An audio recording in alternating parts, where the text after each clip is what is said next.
It is Sunday, August 7th, 2022, and on this week's edition of Sunday Sofa Time, we're talking about my recent river cruise on the MS Viva Tiara.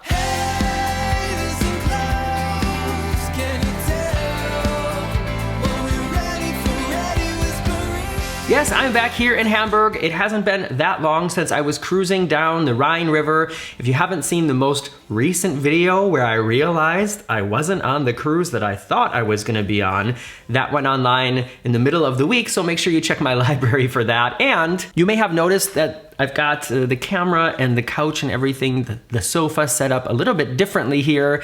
There's a couple reasons for that. One of the biggest reasons is we're having like this major heat wave and it's just been so sunny and bright. And I realized when I have the camera straight ahead like I usually do, that so much sunlight is coming in from this side, and then the artificial light that I have from the other side, it's not the best. So I've turned a little bit so that there's more sunlight coming in. I don't know. I feel like it looks just a little bit better, and this gray patch of hair I have here doesn't like shine as much at this angle as it does when I'm sitting straight ahead. And I know you're not interested in any of that, so I'm gonna stop talking about it right now. Prior to my experience with Viva Cruises, I had only done one other river cruise, so a lot of my impressions about this river cruise are based on my comparison to that cruise that was with Plan Tours on a ship called the Ruse Prestige. There are some huge differences between these two experiences, but I'm not gonna talk a lot about this one compared to that one. I'm just gonna try to sort of focus on what my experience was like with Viva. And one thing that I know is really important for a lot of you is how English speaking friendly is Viva Cruises. So let's start with the booking process. I know I talk about this a lot. I book over a discount portal that I have a special access to, but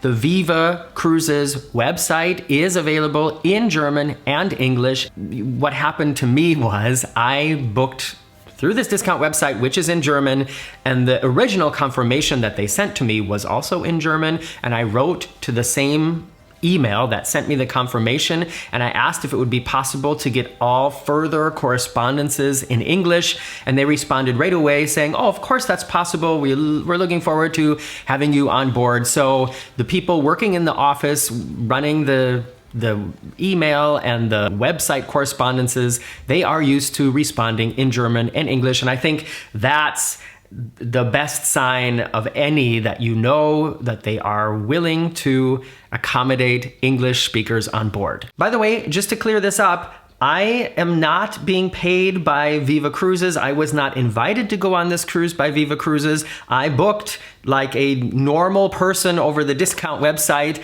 and went there and just did my thing. That allows me to tell you about all the good things and all the bad things that I experienced, and you all know it's always my honest opinion. Please beware of other cruise channels out there that only ever talk about how fantastic things are. Their motivation might be a different one than mine. I always want to tell you exactly what it was like for me, the good and the bad, because I feel like sharing that experience is more helpful to you. And moving on now to the embarkation, to actually boarding the ship. Different than going on an ocean cruise, we did not receive any sort of luggage tags that we needed to print out. And when you arrive at the ship, there is no security clearance that you have to go through. There were people waiting outside the ship wearing Viva t-shirts who asked me if I was on this cruise. I said yes, and then they carried my bag up into the ship, which was very easy. It's just a short ramp. When you're on a river cruise, the cruise ships are usually like just right there in a park or right there at some kind of promenade. You don't usually have to go very far outside of the city to get to the ship or to get back to the ship if you're in port. And it was just like that. I boarded the ship in Frankfurt, Germany. It was about maybe a 15-minute walk from the closest underground station, and I said in the first video that I posted that I wasn't sure if you would be able to take a taxi directly to the ship, but I saw on the day that I departed the ship that there were taxis waiting like literally right in front. So that is possible. Luggage on board, and I sashayed up the walkway into MS Viva Tiara. Viva Tiara. I only had to wait one person in front of me before it was my turn to check in. They were speaking German with each other, but when I showed up, I didn't even ask if she could speak German. Or English. I just started speaking English, and it was absolutely no problem for the woman that checked me in.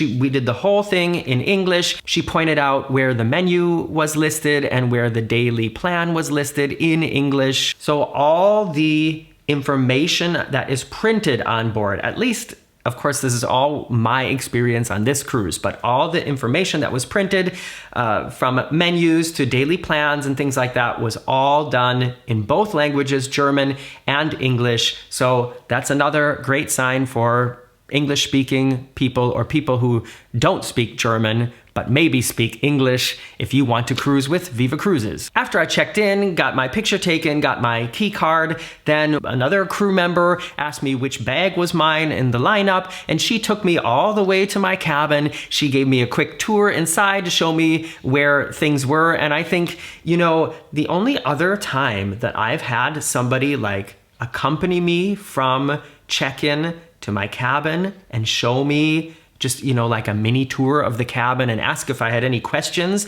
is when I've stayed in a mini suite or a suite, or when I've been listed as a VIP on NCL. So that kind of service is something that I would expect at a much higher level, at a much higher price point than what Viva Cruises charges. This 4-night cruise that I did, if I had booked it at full price, it still would have cost less than 1,000 euros. That's an amazing price. And like I said, to have that kind of service from the very beginning of somebody carrying my baggage to the cabin and giving me a small tour, that's great service. As you will have seen from the first couple of videos, and there is an entire tour coming soon, the cabin I had was the least expensive cabin category I could book on board. It is below the water line, and there are no windows you can open. There are two sort of smallish square windows that are basically right at the level of the water, which gives you a really cool view. You don't usually have that view of the water unless you're actually swimming. So it was interesting to be in there. I was worried that I might feel a little bit claustrophobic, but I didn't really have any problem. And I'm a short person, I'm 5'5" or 165 centimeters, and I could see out of the windows fine. I thought I was gonna have to be like standing up on a chair if I wanted to look out, but it wasn't like that at all.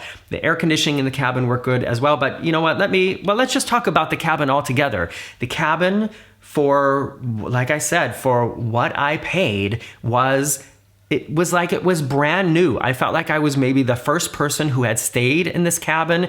Everything was totally clean. The design was modern, but not so modern that it seemed like it could be outdated in a few years, if that makes sense. The bathroom had a Morgan-approved bathroom door that closed completely. There was a very modern air conditioning unit on the wall, or like the controls on the wall, that reacted and responded very quickly. And in the bathroom, even though it was kind of tight, like on all river cruises, everything seemed brand new to me. And the accoutrements, the soaps and shampoos and stuff like that, are from Rituals. And Rituals is also kind of a well-known brand. So the whole quality of everything in the cabin was great. Another great thing about the cabin, and by the way, if you continue watching the series about this cruise, I'm going to go into much more detail about all these things in each individual video, but included in the cabin is a small mini bar, and there was also a bottle of sparkling wine and a reusable drink bottle, which I got to keep. And there is also a water fountain thing. There's a machine that will give you water for the bottle. What would you call that? It's not a water fountain because it's like a machine. When you've lived in Germany for 24 years, sometimes you just cannot come up with English words anymore. Would you just call it a water machine? Somebody please write that down in the comments. So drinking water, cold drinking water with or without bubbles, also included in the price of the cruise, and you get to take the water bottle with you. And I have to say that having a water bottle like that with the logo on it, that is such a great idea because the cruise line profits from it because people are carrying this logo around then when there are other places. And compared to the Disney resort mugs, that are also a really cool thing to have. I'm just looking because ours are up here on a shelf. We never use them anymore. There's probably so much dust on top of them up there, but the water bottles are a much better thing to include in the price of the cruise, if you ask me. Another thing that's included while on board is Wi-Fi, and the Wi-Fi was faster than the Wi-Fi I have at home, which is surprising and disappointing at the same time. I uploaded last week's entire Sunday Sofatime using the Wi-Fi on board the ship, and if you've ever been on an ocean cruise, you know that it's pretty much unheard of. All right, I'm gonna get to the excursions, the food, and the other activities on board right after this commercial break. Did you get one? What was it about? Write it in the comments below. What did I say I wanted to talk about now? The food, the excursions, and the entertainment on board. Let's start with the entertainment. If you have ever done a river cruise before, you know that it is so different than ocean cruises. There are no big musical shows. There aren't comedy clubs. The space on board is very limited. And on this river cruise, there was one entertainer on board. It was a guy who played guitar, and I think he might have played a little bit of piano, and he used backing tracks to sort of give it a full sound, and he sang live. And it was never a show that you had to get there at a certain time and then watch the show. It was just, he kind of showed up at different times during the evening and was playing and singing as sort of background music. That was what was offered, and it was fine. It was very welcome when he was there, but also when he wasn't there, I didn't feel like I was necessarily missing it, you know what I mean? Because there was always a little bit of music playing in the background anyways, and compared to ocean cruises, there are many quiet places on a river cruise ship. That is such a great plus, isn't it? Moving on to the food on board was really good. Y'all know I'm a picky eater. I don't eat any meat, fish, big chunks of egg or chicken, things like that. It's not necessarily very easy to please my palate, and I know that, and I'm honest about that. But I was very happy with the vegetarian offerings on board. The menu for each evening's dinner included an appetizer, a soup, a main course, and a dessert. And I don't think there was a night that I ordered the vegetarian appetizer, the vegetarian soup, and the vegetarian main course.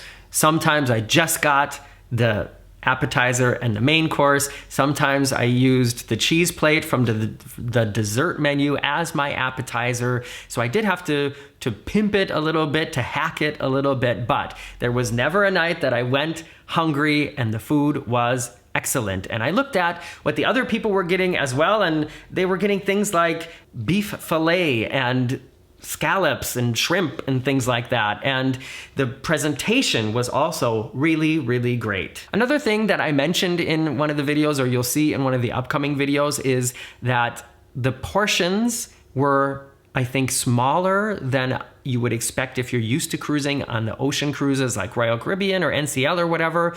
But one nice thing about that is nothing gets thrown away. Why do the portions have to be so huge that you always leave something on the plate? I don't get that. I don't need that. I would much rather finish what's on my plate and then feel content in my tummy than not finish it and have something have to be thrown away, or finish it and feel miserable because I overate too much. So taste, variety, presentation, all A+. Really good food. I would go back just for the food. Final thing to talk about is the excursions, and on river cruises, the excursions are a very important part of the experience. And this is the one thing where if and when you do book a Viva River Cruise as an English speaker, you need to be careful with this, because on our cruise, all the excursions were offered in German only, and that's because there weren't enough English speakers on board to merit either doing a second group, like an English excursion and a German excursion, and because there was basically only me, who also speaks fluent German, and one other person on board who spoke English only, it really didn't make sense. And I can understand this, for us to sign up to an excursion and then have it be, you know, like 40 people on the excursion and 2 of them only speaking English. It doesn't make sense for the excursion or the tour guide to do it in both languages, and then all these German-speaking people have to listen to the English for just those 2 people. I get that. So if and when you do book a Viva River Cruise, make sure that you communicate from the very beginning that you are interested in doing excursions and that you would request that they have excursions in English as well. And I'm pretty sure that they will accommodate you for that. I talked with my cruise director about it while on board, and he said that what he's done in the past is, at least for the announcements and things on board, on the very first night, he asked everybody at the info meeting in the lounge, so please raise your hand if you don't speak German at all, if you only speak English. Nobody raised their hand. I later found out that one other guy on board also or was an English speaker, but he said, all right, because we have no English speakers in this group, then all the announcements going forward will be in German only. And I asked him, well, what do you do if there's English people? And he said, it depends on how many there are. If it's kind of half-half, or if there's a large group of English people, then we will do everything in German and English. And if it's a smaller group, then he says he creates like a separate meeting for them every day so they know what's going on, and so he can talk to them about everything in English as well. So I don't know what it's like to, oh, geez, I just spit. I honestly don't know what it's like to be on like AmaWaterways or Viking Cruises that really cater to the North American and like British, English, UK market. I don't know what it's like on those cruise lines. If you've done one of those cruises, and I know many of you have, how do they do the excursions and announcements on board? Is it all just English, or do they also do it in separate languages? Because I know I've been on cruises like with MSC and Costa in the Mediterranean, where all the announcements on board are, they do it first like in Italian and then English and then German and then Spanish. I have experienced that as well. And to tell you the truth, it is kind of annoying. All in all, for the price, I don't think I've ever gotten so much offered for such a low price on a cruise as I have on this experience. And let me remind you again, I don't benefit at all from encouraging you to try Viva Cruises. I have no kickback. I have no connection to them at all. I'm just saying, when you look at what a Viking River Cruise costs compared to what a Viva River Cruise costs, wow. I would be so curious to try Viking now, just so I can see what it is they're charging so much money for. We're talking like over $300 a day for a Viking River Cruise, and sometimes even much more. And I just don't understand what it is that they think is worth that much money. I was very happy with Viva, and I would and will cruise with Viva again. Please let me know if you have any questions about this whole experience. Keep watching the daily vlogs that are coming, and the cabin tour and the ship tour. And until we get to those videos being online, now will come the time on Sunday Sofatime where I comment on your comments live on air.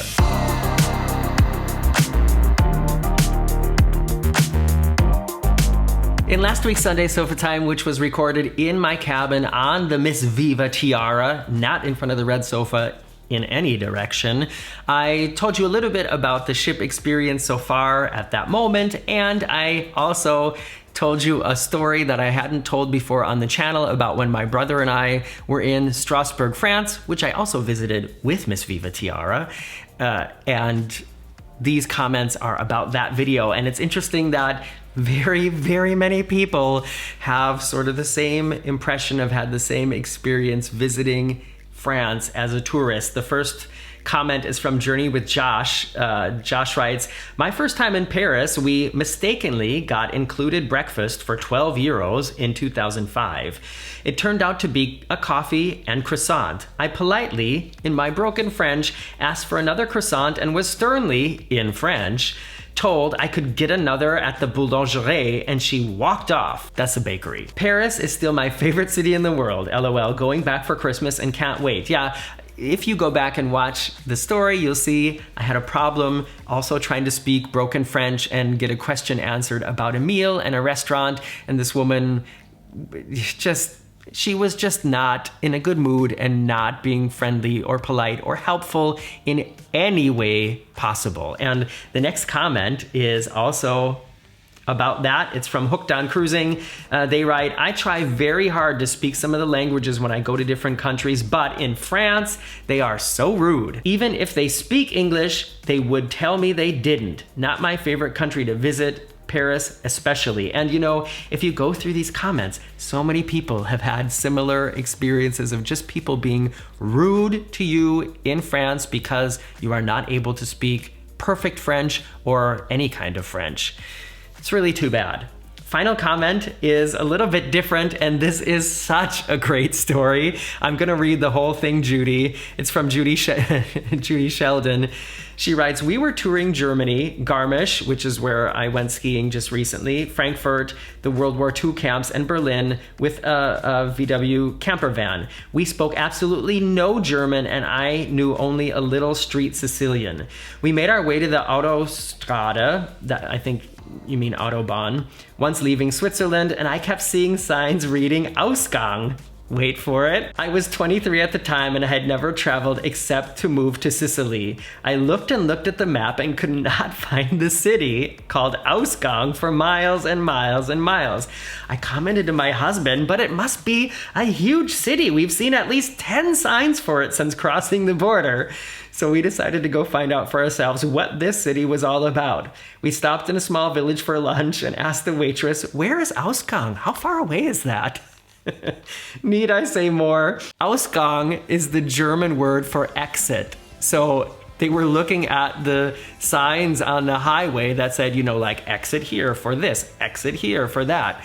And they thought that was the name of a city. And I just think that's hilarious that you're driving along thinking, wow, I've never heard of the city Ausgang, but there's so many signs for it. It must be huge. Thank you for sharing that story, Judy. That really put a smile on my face. And I hope that it helped brighten up your day as well. Thank you, as always, for spending this part of your Sunday or whatever day it is here on the Very Unofficial Travel Guides in front of the red sofa. Today, on the actual Sunday that you're watching this, I'm playing in a big tennis tournament here in Hamburg. It's not a team tournament, it's an open tournament where you really have to like sign up and you have to bring your ranking with you and things like that. I'm sure I'm probably not gonna do very well, but I'm really excited for the opportunity. So cross your fingers, press your thumbs, whatever you do for good luck for me in this tournament. And there will be a new video from MS Viva Tiara going online here very soon. See you then.